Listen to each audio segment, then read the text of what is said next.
not imagining things. This really is us. Again. We are your hosts for Pop Culture Victim. I'm Seth, the Tennessee Dream Trivet. And that is Jordan, the Longbeard Lowry. He is the golden god himself. He used to be blue, now he's green. And he once stopped a Mack truck with his bare hands. Did you also wrestle a bear once? I also saved a bus of school children from a lion in the desert. I told you, ladies and gentlemen, this man is very, very important, and he's here to molest your eardrums. Let's go.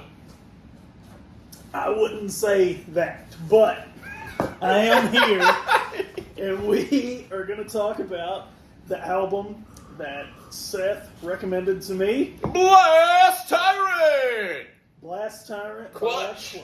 Now, did you have anything you wanted to say before I go into the breakdown? Well, I always have something to say. You know me. Honestly, dude, whenever I provided you this album, I didn't know what was going to happen. Because, you have a pretty, across-the-board vivid taste for music. So I was like, he may like this. He may think it sucks. But one thing is for sure. It is a solid rock and roll album. And it actually does have a concept. It's just kind of construed and confusing. I did not pick up on the concept. So. Oh, well, the entire place that he's talking about is basically a fictional place. Okay, I can see that. Yeah, exactly. But, that's pretty much all I have to say about it, is that it's a solid rock and roll album. I personally don't think there is a bad song on the album. That's just me, though. A lot of blues influence, a lot of hard rock influence. You see some heavy metal, doom type stuff. I mean, they have everything in there, man. They just threw it into a blender and saw what would come out. That's pretty much what they did. All right, so we'll get into it. 15 tracks. That's a hefty album. Very hefty. So, I'm going to hide the score, but you can see that I wrote... Riffs! That's all that matters. That's our fucking riff. So, first up, we have the track Mercury. Which is a good one. Woo!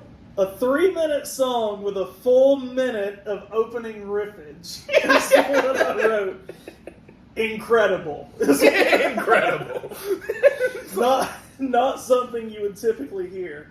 The feedback in the ending seems to go on a bit too long, but as soon as you get to the point where you want to hear something else, the next track breaks in, and the riffs and the vocal breaks make up for everything else. Yeah! That is true. They do draw shit out. It's like, Jesus Christ, man. Just end the song already. It's like a But like I said, once it's almost like you get to the exact point that you're like, okay, I want something else to happen, and then the next track, Prophets of Doom, starts. That's a funny song. So, I love the play on words in the title, first of all. Heavier riffs than the first song, but the effects on this song's main riffage are super tasty. They are. What I wrote. Very tasty. Burn. I love all the biblical references, and it makes this song... I wrote down, it makes this song, quote-unquote, deeper, for lack of a better word, because that's not the word I want to use, but I couldn't think of what I wanted to use. But yeah, sorry, I meant to... So, Mercury, Prophets of Doom, because I rank each song as well to get the rating. They're both 10s, by the way. So nice! Then we go to what I thought was the only song I had heard from this album. Turns out I had actually heard one more, but The Mob Goes Wild, which is my favorite song on the album. Honestly, it's my favorite song. It's me going. So, fuck yeah, dude. I wrote the only song I had previously heard. What does that say? It's hard to tell. This is what people think of. When people think of hard rock, this is the sound that they will immediately think of. That is true. Like the perfect definition. Like a wall. Yeah, the perfect definition of hard rock is The Mob Goes Wild. Also a 10. 10 for that. It's hard for it not to be. So, just because of the riffage, man. Then we go to Cypress Grove. That's a weird one. I love the African percussion and the combined with fat, heavy riffs. Once again, riffs, man. The fuzz on the guitar during the instrumental breaks is perfectly executed. I want fucking fuzz in my life, man. It's not used too much or too little. It's just enough. See, that's the thing. There are people out there. You take example, fucking bands like Acid Witch, Yeah. Witch Mountain, shit like that. It's just too much fuzz. Yeah. It's like, what are you doing, bro? Sounds Yeah, like fucking static on a microphone. Yeah, you have to have a good amount. It's gotta be perfect, like Yep. the Melvins type shit.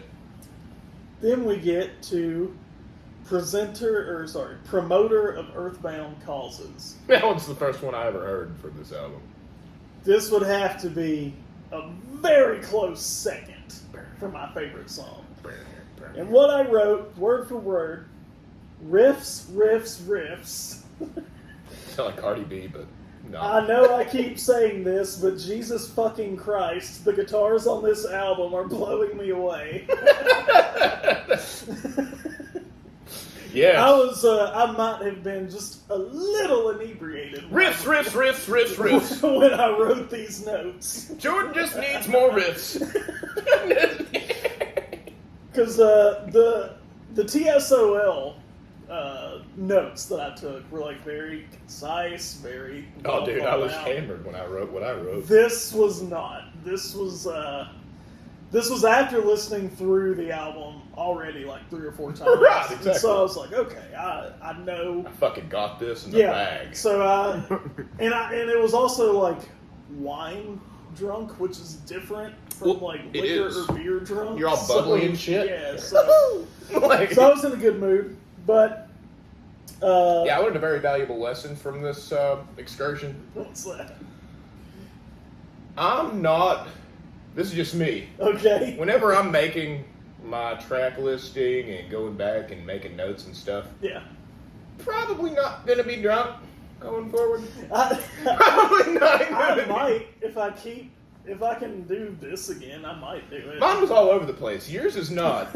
I don't get how you do it, man. What do you mean? Like, mine was all over the place. I was so hammered that, like, I was listening to music and, like, typing it out as I was listening to it. So you're literally getting, like, my thoughts as I'm having them. Oh yeah, well these are my. I wrote this while I was drunk. That's why you see like messed up there.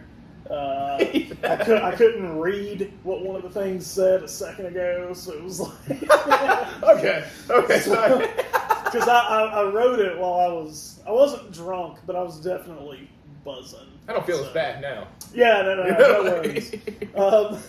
I said the perfect blend of hard rocking guitars and melody for this song. Drummer Jean-Paul Gaster deserves more recognition than he gets. You know he doesn't use fucking Crash? Yeah, I noticed that throughout the album. He doesn't use Crash cymbals. Which is hilarious because it's the opposite of Keith Moon, who didn't use hi-hat. So... He's like, you know what, get that fucking Crash out of here. We don't need it. It's overdone. So then we had the next song, The Regulator. I love that song. So this is what I wrote down. I said, I lied. I've heard this song as well. Because I thought the only song I'd heard was The Mob Goes Wild. And I said, I heard it on an episode of The Walking Dead. Yeah, I remember. It was perfectly used in this show, and if you ever want to feel like a badass while doing something, play this song in the background. It's like you're a cowboy or some shit. So this is how I wrote it. If you ever want to feel like a badass while doing something, play this song in the background. Panties will drop. What?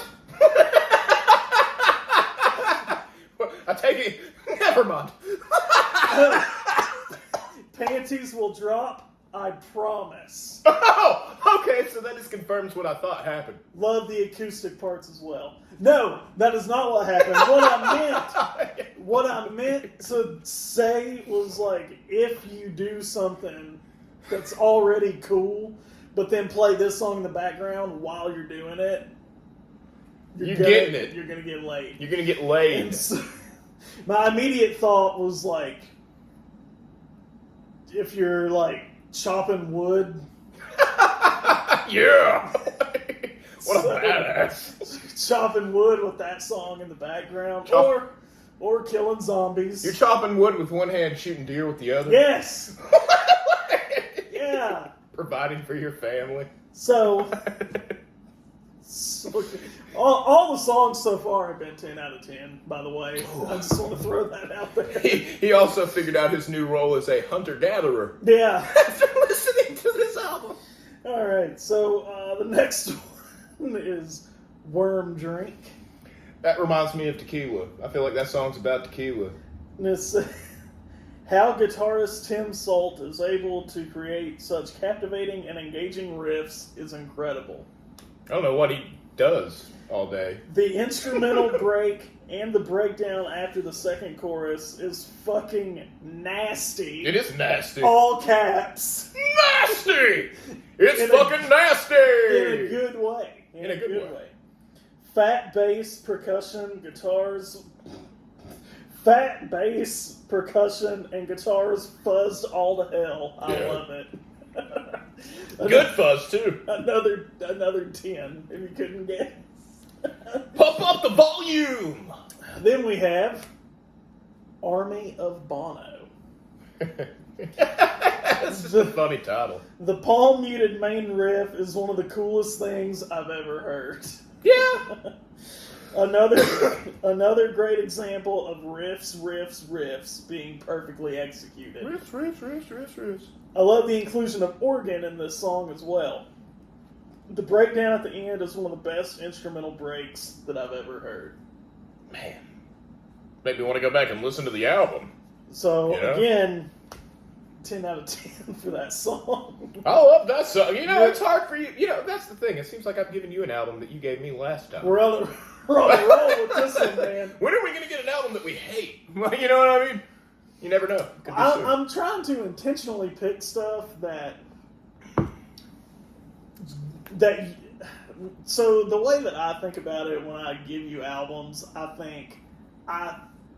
in my mind, I'm like, I think he will enjoy this, but I never give you one that I think he will give a 10 to. Okay, well that's good. My intent is to, if you rate it a 10, that's awesome, but my intent is to be like, these are albums that I think are 10s, basically, but I know that everyone hears things differently. Yeah. And my intent is not to have you say, oh, this is a 10 out of 10. Now, if you do say it's a 10 out of 10, fucking cool, that's awesome. But my intent is I always walk into it thinking you will most likely rate it between a 4 and a 8, probably. I think that's why we're going to mess so well on this show. Okay. It's because whenever I go for something, I'm thinking about the people. And I'm like, what kind of controversy is this going to cause with my opinion? But there hasn't been any controversy yet, which is a good thing. But there might be. The list of albums that I had for you to listen to, I've got some pretty, big, well-known names. People are going to love that. Yeah, and I can see it going either way. I can see you either really not enjoying the album, or I can see you saying, this was not what I expected it to be, and I really enjoyed it. I'm excited. You guys should be too. So just a heads up, I do have a list, like I said, and I've got it picked out what order they're going in, and I think it's up to 108 albums right now that I've got ready for you to listen to. Well, yeah. I guess I'm prepared for that. Let's get back to the album. Right. Sorry. We're going to do that thing we did last time. So next up, what is it?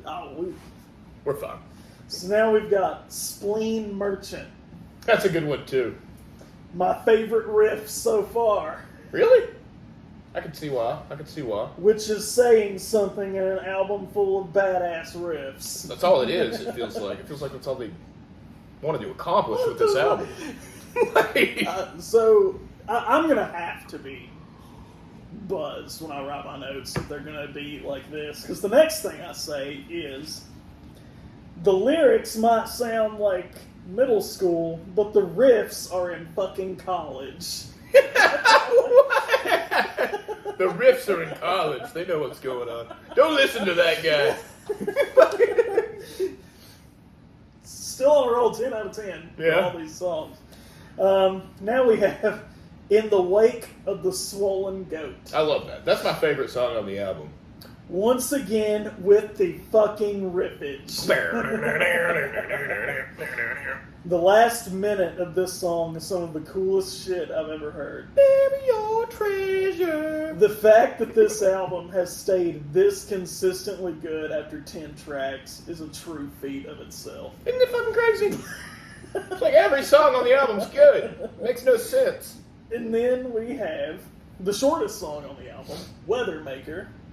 Cool little interlude, but they sure as hell did not spare the riffs, even if the song is only 45 seconds long. We need it. Loud wall of sound. We're gonna beat Kiss. Subtle Hustle. That's a great song. I lied, this is my favorite riff. And I also lied a second time because this is now my favorite song overall as well. Can't really blame you. I got your mother's maiden name tattooed on my arm. This almost has a funk feel to it, but still has the hard rock edge that the band is known for. He's also got your number. He'll steal your thunder. 10 out of 10 for those three again. Then we have Ghost. So this is a rare example of keyboards and acoustic guitars being utilized. This song is a slower burn than the rest of the tracks on this album. And sadly, it is my least favorite so far. That's not to say it's a bad song, though. Still has a bunch of cool riffs, just not as hard-hitting like the songs before it. Yeah, it kind of brings the mood down. Still, I rated it a 9 out of 10. Nice. Nice. Then we have, probably going to pronounce it wrong. I even listened to the song like 10 times to make sure I was like pronouncing it right, and I'm still probably going to say it wrong. Notes from the Trial of La Curandera. You got it. Okay. That's a great song. Another slow burn of a song, but they bring the heaviness back and make it worth the wait. Slow, sludgy breakdown that quickly turns to what the fuck? Yeah, that's a good way to describe it. No. A slow, sludgy breakdown that quickly turns to almost completely different song, but it fucking works. Yeah. Works and well. More organ, but it sounds menacing. Is what I said. It sounds very menacing. Creepy. And this one was a 10 out of 10. Yeah, it's pretty good. Pretty good. Then we have the last song, WYSIWYG. And I don't know what that stands for. I didn't look it up. I don't think anybody does. Okay. Instrumental track. The funk feel from Subtle Hustle is back in full swing. Bold choice to end an album with an instrumental, but it works. And the organ is used to perfection. And this was also a 10 out of 10. So, the actual score came out to a 9.83. But I'm rounding it up to a 10 because after I listened to Ghost again, I realized, like, it's just an odd placement. It still sounds good on the album. I probably would have placed it somewhere else, but that doesn't take away that this album is fucking Good. incredible. So, this album, 10 out of 10. It's the second 10 out of 10 we've had on the channel. And I haven't added the playlist yet for the 10 out of 10 because I was waiting for another album. Well, yeah. So We gotta stack these things up first. So now we have 2 albums that we have rated 10 out of 10. And one came from Seth and one came from me. So it wasn't just one person saying 10 out of 10. It's tough work. And Do it for you. I don't know why. and I know, so I'm trying to keep up with the ratings. I need to write it down so far. Let's write it down real quick. Write this down. Take a little note. Yeah, that's what we need to do. I'll give you a George Strait album. I like George Strait. So we had Who's Next was first. And Seth gave that a 10 out of 10. Then we had Change Today. This is for you guys as well to keep up with the scores. You damn right. I gave that a 7 out of 10. Then we had I'll Be Fine by John Lewis. And Seth gave that an 8 out of 10. Then we had Blast Tyrant by Clutch, which I gave 10 out of 10. Which means it will be added to the playlist. So, Who's Next by The Who and Blast Tyrant by Clutch are the 10 out of 10. And what I think we should do, once we get a certain number of 10 out of 10 albums, I think we should do like, you know how like in March Madness they do like the Sweet 16 brackets? Yeah. We should do brackets of the 10 out of 10 albums, and that way we can figure out our favorite, me and you, 10 out of 10 albums that we've rated. Let's do that. That sounds like a really good idea, and could get some people involved, you know? Oh, that would be a good one to get other people involved, and we could have other people on the show, and we could have them. Like, that's get true. Their thoughts. That is so true. Just wonder who it could be. Yeah, it would have to be someone. It would have to be someone that would be willing to listen to 10 to 20 albums. That's a good point. It's not. There are a lot of people that only like songs. Yeah, I know. They don't like albums. They don't want to listen to the whole album. The day of the album, I think, is dead. Over. Yeah. Which is sad, because I mean, you get stuff like what we just went over. I mean, come on, man. Like, I enjoy albums as a whole. Don't get me wrong. I like songs just as much, and obviously I'll have favorite songs on albums, but I like albums the most, you know? Like, see, that's the thing. Like, whenever somebody comes out with a new single or something, I'm like, oh, man, this is going to be great for the album. And that's then, what I'm waiting for. Yeah. And then almost 9 times out of 10 now, it doesn't happen. Unless it's like Igor, Tyler the Creator. That's true. Fucking killed that shit. I don't know how he did it. That's something I think we need to cover soon. I'll probably suggest that to you in later episodes, even though you already know it. I've heard it, yeah. You already know it. So. Yeah, I couldn't give like an honest reaction. That is a good point. That is a good point. You gotta stay away from stuff you've already heard. But since you suggested Blast Tyrant, I'm suggesting an album to you. The album that I'm going to suggest is called 22 A Million, and it's by a band named Bon Iver. Bon Iver. Hey, I remember you let me listen to these guys. Yep. It's whenever we thought they were called Bon Iver. Yep. So it's French. It's pronounced Bon Iver. Aw. It means good winter. I fucking love the French. In French. So, anyway, yeah, so 22 A Million by Bon Iver, and I'll send you the track list. If we ever hit success in this, or really anything, Okay. 2 places I'll end up. France. France or Sweden. Why not both? Okay. That's just too much. I don't understand people that have property in different countries. Like, you know what I mean? Yeah. That's just too much for me. Like, knowing that I have another house that could possibly be broken into half across the fucking world. Just the upkeep in general. Yeah. I don't get it. It's a summer home. Well, I bet it's fucked up when you get there. All right, well, we'll see you next week, where we will get Seth's opinion on 22 A Million by Bon Iver. Blah, blah, blah, blah, blah, blah, blah. Until then, Blah. if you didn't just get shot, Mwah.